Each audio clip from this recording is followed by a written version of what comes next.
Ako si Eric Hotchkiss, part owner and manager ng Wild Ones Tattoo. I'm Arvin De La Cruz, isa sa owner, tattoo artist ng Wild Ones. Ako si Mark Rodriguez, tawag sana Ibang Batas. Dati pa kasi nung panahon na nangongolekta pala ako ng tattoo, gusto ko na talaga mag-tattoo. Nagsawa siguro ako sa yung typical na klase ng art. Ayun, sinubukan ko mag-tattoo.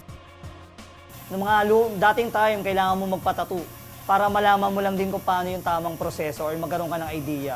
Or subukan mong kung ano man yung mga nakikita mong mali na ginagawa nila, subukan mo gawin ng mas tama. Basically yun, magtattoo ka lang na magtattoo, imposible hindi mo de-develop. Kahit ano pang ginagawa mo sa buhay, kung gawin mo siya ng gawin, de-develop siya. Kailangan mo ma-handle yung pressure. Yan forever na balat yan. So hindi ako nag-start na kagaya ng iba na, ba't di mo subukan sa baboy or subukan sa ganyan? Then, subukan mo sa tao. Ngayon, medyo okay na eh. Okay na yung tingin ng mga tao sa tattoo. Meron pa rin talagang discrimination eh. Pero nakakatuwa dahil nakikita mo talaga ngayon, hindi na nila hinihila yung mga anak nila palayo sa'yo. Pagka naglalakad kayo, makasalubong mo sa mall. Most of yung mga magulang, lalo na sa mga generation namin, mas inaano na yung mga anak nila na kailangan tanggapin na it is an art form. It's a beautiful art form actually.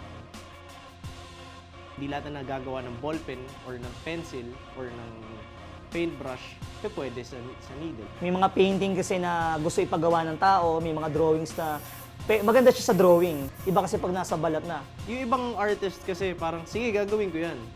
Dahil pera yan eh. Imbes na gawin ko, tapos magsisi kami pareho sa dulo, tapos masira yung pangalan ng shop, wag na lang. Hindi namin i-risk yung art namin or yung gawa namin para lang masatisfy yung gusto mo.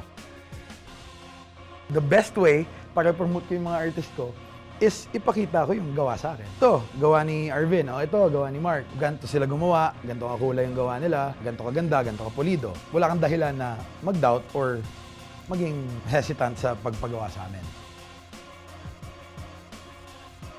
Kailangan lahat ng trabaho maganda, maliit man or malaki. Kailangan mo mahalin eh, bawat design, bawat piece na ilalagay mo dahil kung hindi, wala, kulang talaga yung lalabas. Kailangan lahat ng gagawin mo, magiging masaya ka pagkatapos. Maliban sa masaya yung client. Malaki na bago sa akin nung naging isang tattoo artist ako, lalo na naging professional tattoo artist ako. Mas lumawak yung pananaw ko hindi lang bilang mananato, bilang isang artist din. Hindi ko sasabihin sa kanilang gawin nila yung tama. Pero sasabihin ko sa mga nagpapatattoo na magpatattoo sila sa nakakaalam ko pa paano yung tama. Negosyo to. Hindi kami nagtitrip lang.